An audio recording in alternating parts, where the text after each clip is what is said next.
Olá amigos, ADVJus no ar. Quero inicialmente já te começar agradecendo, ok? E também fazendo um pedido se eu merecer. Eu quero que, se por favor você não é inscrito em nosso canal do YouTube, que o faça. Nosso endereço é youtube.com/advjusnet. Você sabe, fazemos aqui o melhor, porque você merece. Você vai ver no nosso programa de hoje ADVJus Notícia Jurídica, ADV especial com várias participações, vocabulário jurídico, agenda jurídica, prestação de serviços, pergunte ao ADVJus. ADVJus Atitude e Comportamento na Advocacia, podcast do ADVJus e Momento Divino. É agora comigo aqui no ADVJus, fique aqui.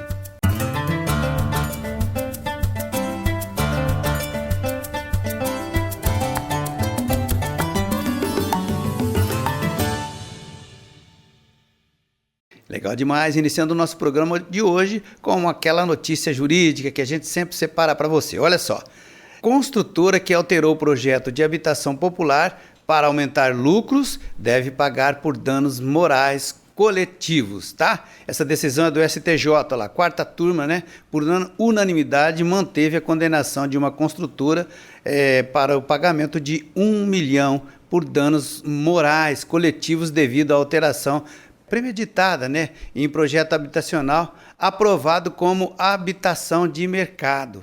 Só que depois o pessoal mudou lá, né, e foi fazer um outro tipo de construção para ludibriar justamente aquele contrato que havia sido feito. Portanto, para o colegiado, né, do STJ, ao incluir um segundo banheiro nas unidades habitacionais, a construtora elevou indevidamente o padrão do empreendimento, comprometendo o acesso da população de baixa renda à moradia, distorcendo a finalidade social do projeto. Foi o que eu falei, né? Em primeiro grau, né, de juízo, o TJ tinha fixado aqui uma indenização de R$3.800.000, né? E o TJ, inclusive, manteve essa condenação, porém, né, o STJ reduziu a indenização lá para 1 milhão, ficou de bom tamanho. O ministro Antônio Carlos Ferreira, relator do recurso, ressaltou o seguinte: tais circunstâncias ultrapassam a mera ilegalidade para configurar verdadeira afronta, né, aos valores fundamentais que norteiam a política habitacional e o planejamento urbano. Nossa fonte STJ. Sequência do nosso programa agora, ADV especial, Prática Processual Penal, com a competência do Dr. José Ricardo Romão. Veja. Olá, amigos do ADVJus e a todos que nos assistem. A estatística é muito triste, mas segundo dados da ONU, uma mulher é morta, vítima de violência doméstica, a cada 6 horas no Brasil. E não é raro nós assistirmos a casos de mulheres assassinadas, mesmo após a imposição de medidas protetivas contra o agressor. E não é por outro motivo que, recentemente, entrou em vigência a Lei Federal 15.125 de 2025, a qual tem o objetivo de garantir o cumprimento de medidas protetivas em caso de violência doméstica e familiar. Em resumo, essa nova lei ela prevê que a vítima e a polícia devem ser alertadas em caso de aproximação indevida do agressor, mediante o monitoramento eletrônico dele, as famosas tornozeleiras, né? Isso porque o afastamento do agressor por si só não tem sido motivo suficiente para garantir a segurança da vítima. Muitas dessas mulheres que são vítimas de feminicídio, inclusive, elas morrem mesmo com a medida protetiva vigente. A lei, então, ela buscou mais um mecanismo para ajudar as mulheres que se sentem ameaçadas.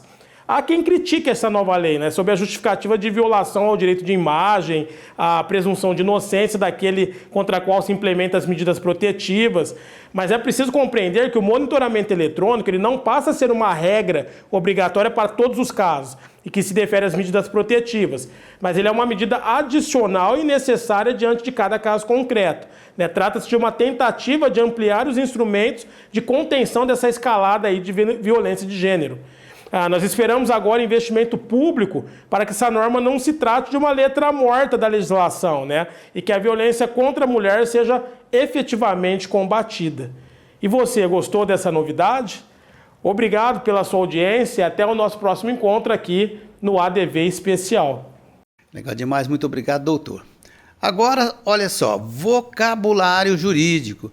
Essa pergunta nos chegou através do nosso endereço eletrônico, tá? No programa @advjus.net. Dentro do meio judicial, do meio jurídico, né? O pessoal da advocacia sabe muito bem o que é reconvenção no processo judicial. Reconvenção, você sabe? Trarei a resposta no intervalinho.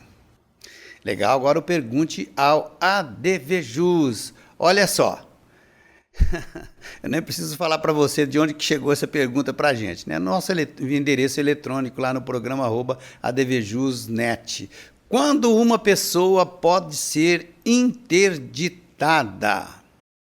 A resposta é o seguinte: quando uma pessoa pode ser interditada? Quando a pessoa perde, por exemplo, né, o entendimento intelecto volitivo, isto é, não sabendo mensurar o nível de suas atitudes e nem mesmo administrar seus serviços, bens, né? Essa medida é cabível por qualquer membro da família, né, que pode pedir judicialmente a interdição. E vários motivos, né, podem nortear ou desencadear esse tipo de procedimento, dependendo, inclusive, conforme o caso, até de uma avaliação médica, às vezes, e até isso é necessário. Falado? Bom demais. Meus amigos, agora uma utilidade pública para todo o Ribeirão Pretano ficar bem esperto aí, bem ligadinho, tá? Isso mesmo. Olha, a Câmara Municipal de Ribeirão Preto fará audiência pública para elaborar lei orçamentária de 2026. A Câmara Municipal marcou para o dia 9 do corrente, né, a partir das 18h30, a realização de audiência pública para decidir sobre diretrizes e a serem seguidas na lei orçamentária municipal para 2026. Isso é muito interessante, ok? O encontro se realizará nas dependências do plenário da Câmara Municipal aqui em Ribeirão Preto. É possível participar do evento, inclusive de forma virtual, mas neste caso faz-se necessária a identificação prévia, tá? Populares também poderão enviar sugestões para o e-mail mateus.moreno@câmara-ribeirãopretosp.gov.br ou presencialmente lá nas dependências da Câmara Municipal, nesse dia e horário que eu já falei, né? Na Avenida Jerônimo Gonçalves, 1200, Centro Ribeirão Preto, dia 9, tá? Então, muito importante a presença aí de pessoas interessadas, tá? Recado dado, agora mais uma prestaçãozinha de serviço. Olha, meus amigos, nós estamos aí em pleno outono, né? O outono é sempre aquele mês que cai as folhas, né? E é necessário que sejam aí amplificadas doações de sangue, porque o pessoal fala que o outono tem aí a amplitude térmica, né? Que é aquela diferença, de manhã meio aquele friozinho, depois calor, à noite frio, né? E essas temperaturas mais baixas, especialmente no período da manhã, faz com que inúmeros doadores deixem de se dirigir, né, aos postos de coleta para doação. E aí, desta forma, né, o período é de estoques baixos, infelizmente, e as doações são necessárias, né? Para você que está apto a fazer esse gesto de humanidade, por favor, dirija-se ao Hemocentro Ribeirão Preto, que fica na Rua Tenente Catão Roxo, 2501, e o telefone para agendamento 0800 979 6049. Se você preferir, tem um telefone fixo também do outro posto, né? Que é na Quintino Bocaiúva, 3610-8929. 3610-8929. Doe sangue, doe vida. Agora, ADV especial aqui no ADVJus. Direito do Trabalho, doutora Samanta Bredarioli. Confira. Olá, eu sou a doutora Samanta Bredarioli e hoje nós vamos conversar a respeito do acidente de trabalho que pode gerar uma aposentadoria não por invalidez. Sim, existe uma lei agora que antecipa a aposentadoria de todo aquele que sofreu um acidente do trabalho e teve algum tipo de sequela. Essa sequela pode ser mínima, mas ela tem que ter reduzido a capacidade de trabalho desse empregado de alguma forma.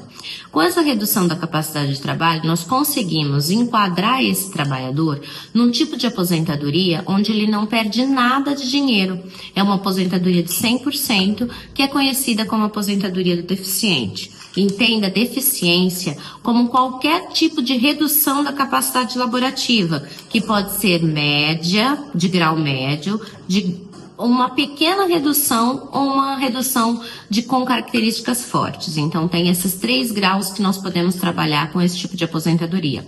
Essa aposentadoria é uma aposentadoria que leva em consideração todas as contribuições feitas por esse empregado. E se ele tiver mais de 25 anos de contribuição, ele já vai poder se aposentar, algumas vezes até com o teto do INSS. Se você tiver alguma dúvida, procure um advogado de sua confiança e questione a respeito desse assunto. Ok, muito obrigado, doutora. Agora a agenda DVJUS. Já no programa passado falamos para vocês, olha só que evento interessantíssimo, né? Da ANACOM, encontro dos associados ANACOM, Associação Nacional da Advocacia Condominial. Dia 23 de maio, das 13 às 18 horas. Esse evento é presencial nas dependências do Radisson Hotel Paulista, em São Paulo, capital, tá? Na oportunidade, acontecerá a palestra magna, lançamento de livros, e será empossada a nova diretoria da entidade. Olha só que chique, tá? Agora nosso intervalinho, curtinho, voltamos na sequência, conto com você.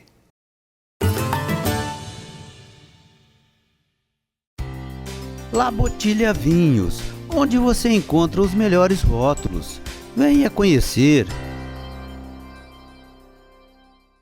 Agora quero falar para você do Zezinho Alfaiate, Espaço Homo, ali da rua Eliseu Guilherme 681. Vista-se com bom gosto e elegância, através dos trajes do Zezinho Alfaiate. Inclusive aquele traje feito sob medida, especialmente para você. Isso mesmo, no Zezinho Alfaiate você também dispõe ali de confecções já prontas do traje masculino, daquela forma que você procura, com aquele atendimento mais que especial. Zezinho Alfaiate, na Eliseu Guilherme 681. Faça como eu, vista-se com elegância com os trajes do Espaço Homo. O ADVJUS foi criado para advogados e demais operadores do direito para divulgar o dia a dia do mundo jurídico. Tem o objetivo de informar, através de notícias, reportagens, prestação de serviços, entrevistas e podcasts. Também abre espaço para abordagem e discussão de temas relevantes, com a participação de especialistas das mais diversas áreas do direito.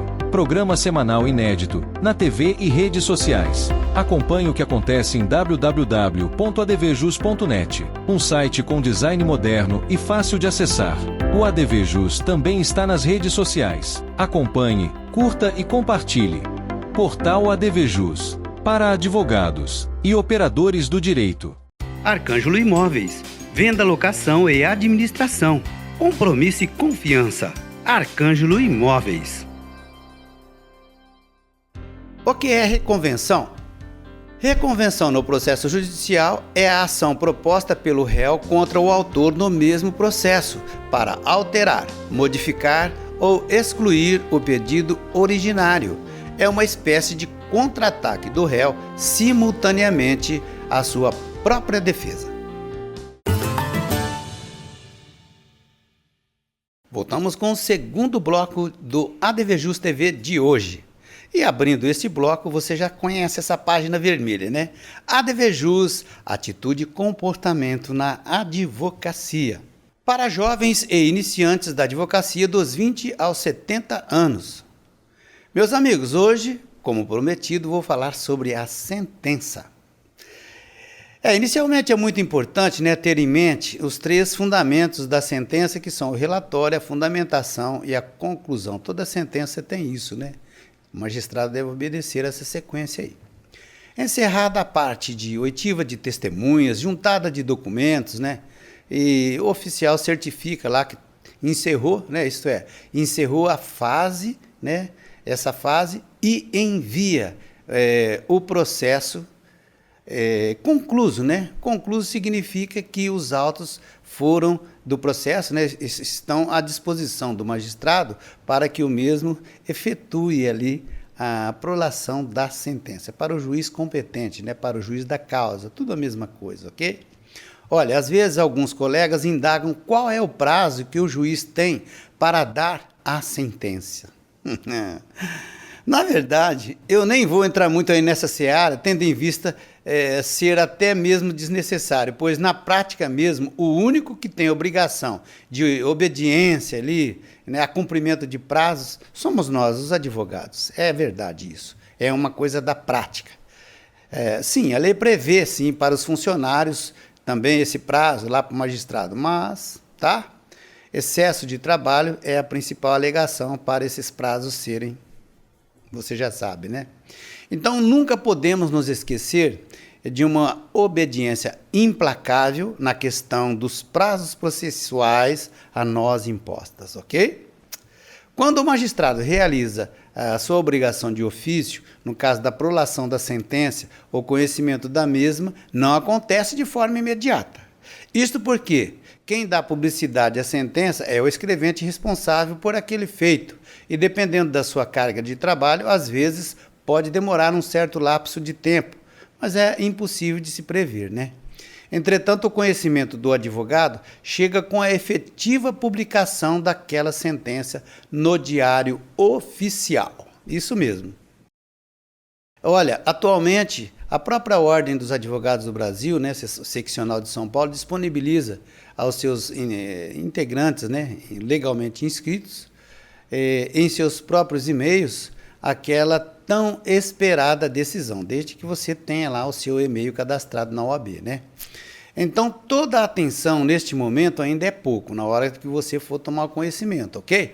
Pois muitas vezes o próprio juridiquês, que alguns juízes às vezes usam, e inclusive alguns, eu estou dizendo, tá? Não todos, trazem sim para o iniciante uma certa dificuldade na interpretação daquela decisão. Por isso mesmo é prudente não sair festejando ou mesmo cabisbaixo com o resultado da sentença. É preciso ter certeza do teor da mesma e somente então comunicar ao cliente, de preferência que você tenha, que a sua sentença tenha sido procedente, né?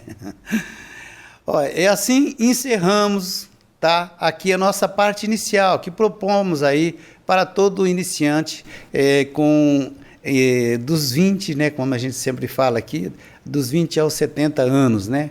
E justamente essa fase inicial relativa ao primeiro cliente e as primeiras manifestações processuais para todo jovem da advocacia dessa idade que eu mencionei. Desejo muita sorte a todos vocês no desenvolvimento da advocacia, essa profissão que é, sem dúvida, uma profissão que traz muitos louros e, com certeza, quem a exerce com simplicidade, com presteza, com compromisso, com toda certeza vai ter sucesso. É o que eu desejo para você.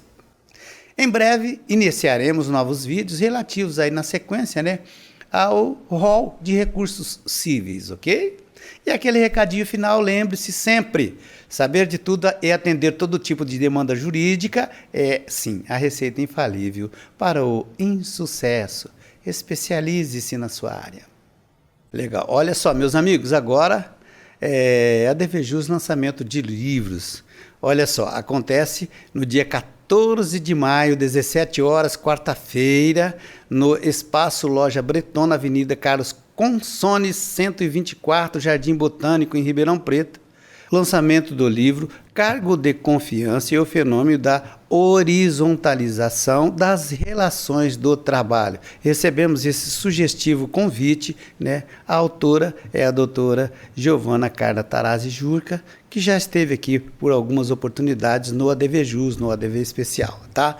Apontamos sim e agradecemos o recebimento do significativo convite e desejamos pleno êxito à nobre colega. Sequência do nosso programa, agora ADVJUS Podcast, Direito Médico e do Trabalho. Sem saúde não há trabalho, é isso mesmo, tá? Veja só o que nos diz a doutora Larissa de Larissa e o doutor Guilherme, que participaram aqui comigo de um significativo podcast a respeito desse tema. Muito legal, confira. Doutor Marco, a mediação, a própria lei da mediação traz que ela se aplica em casos envolvendo direitos disponíveis e indisponíveis que admitam transação, né?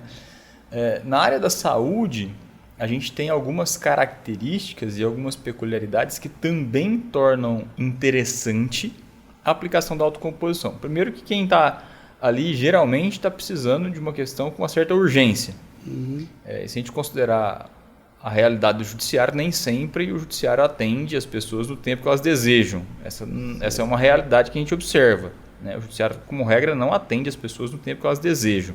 Especialmente numa sociedade que as pessoas são imediatistas, querem tudo para ontem. Bom. Né? Então, esse é um ponto importante. O segundo ponto importante é que muitas vezes na área médica você tem ali uma orientação de um procedimento que um plano de saúde por vezes pode cobrir ou não, e o plano de saúde dispõe muitas vezes de uma comissão técnica de profissionais que podem propor outros tratamentos tão eficazes quanto ou mais eficazes do que aquele que foi proposto, e dentro desse contexto encontrar uma solução que atenda à qualidade do tratamento do beneficiário, do indivíduo, da pessoa ali, e também seja viável para o plano de saúde. O que eu noto nesses casos envolvendo a área médica, a área da saúde, é que por vezes existe uma assimetria de informação, assim como em tantos outros casos. Sim. E aí, quando isso acontece, há as falhas de comunicação e as deduções reiteradas, assim como em tantos outros casos que vêm para mediação. Por isso a mediação é tão importante. Verdade. Doutora, se a gente trazer nessa realidade, a gente focar e trazer para a área do direito de família, né? A área médica a gente sabe como que ela é sensível, mas não é menos sensível também a área do direito de família, principalmente quando envolve aí a questão da vulnerabilidade, não é isso? Exatamente. Eu costumo dizer que os dois maiores problemas que tiram o nosso sono é um problema de saúde e um problema com pessoal no nosso núcleo familiar. É o que mais deixa a pessoa vulnerável, né? E da mesma forma que muitos pacientes, por vezes, não conseguem entender, ou o acompanhante, ou o familiar daquele paciente não consegue entender tecnicamente o processo clínico que ele vai ser submetido dali a um tempo, uma dor de um divórcio, de um luto, de um distanciamento familiar, também traz para a pessoa essa perda de percepção, né? Porque ela está totalmente vulnerabilizada naquela situação, né? E aí que é a importância do olhar atento de nós profissionais para entendermos como eu posso ajudar a curar essa dor de uma forma mais eficaz. Se é uma situação em que a pessoa, criança, mulher, idoso está sendo violentada, me parece que sentar numa mesa, num primeiro momento, não é um remédio eficaz. Eu vou precisar de uma tutela judicial que afaste o agressor, a agressora que proteja, né? Mas se eu estou num problema que eu percebo que é uma comunicação, porque a grande maioria dos litígios familiares, eles originam de uma comunicação errada. Sim. Né? E se eu percebo que é isso, eu acho que é super propício a gente tentar sentar, entender o problema com a outra parte. Se puder contar com a ajuda de um mediador, muito melhor. Vai ser muito, se ele for aquele mediador profissional, ainda Exatamente. melhor ainda, né? Olha, meus amigos, como você já sabe, né, a gente está aqui fazendo um podcast falando de mediação com dois excelentes profissionais da advocacia. Mas eu quero falar também para você que se você quiser se vestir com elegância, como o Dr. Guilherme, como nós, é só você ir lá no Zezinho Alfaiate da Rua Eliseu Guilherme. Essa dica é muito importante, ok? Dr. Guilherme, na área do direito médico, né? Quando a questão é levada para a mediação, eu gostaria que o senhor externasse, né, a sua opinião com relação ao comportamento de uma aceitação de brevidade das cooperativas. E isso é perceptível? Isso está dentro de um nível aceitável? Porque a gente sabe que elas são gigantes, né? Então, do lado de cá é um pouquinho mais difícil. E a gente sabe muito bem, né, já depreende aí desse tempo todo que a gente esteve na advocacia, que quando tem um lado poderoso, as coisas tendem a ficar um pouquinho mais difícil. Mas a mediação busca justamente essa equidade.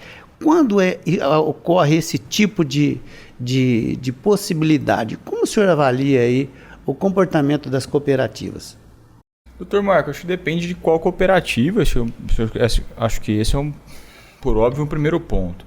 Eu tenho visto algumas cooperativas na área da saúde se empenhando em resolver casos e criando regras internas, inclusive políticas internas, e eu digo isso com muito conforto, porque tive a oportunidade de participar, inclusive, de um trabalho da confecção de uma política interna de uma cooperativa que atua na área da saúde, que colocou ali como prazo para resolver as questões 5 dias. Então, me parece que na área da saúde, quando é provocada uma situação como essa, o prazo de 5 dias para fazer uma análise técnica do caso e vir para a mesa para resolver, me parece um prazo bastante célere, se comparado, inclusive, com os tempos de resposta que a própria ANS regula, enfim, que tem toda a normativa na área do direito médico, do direito da saúde.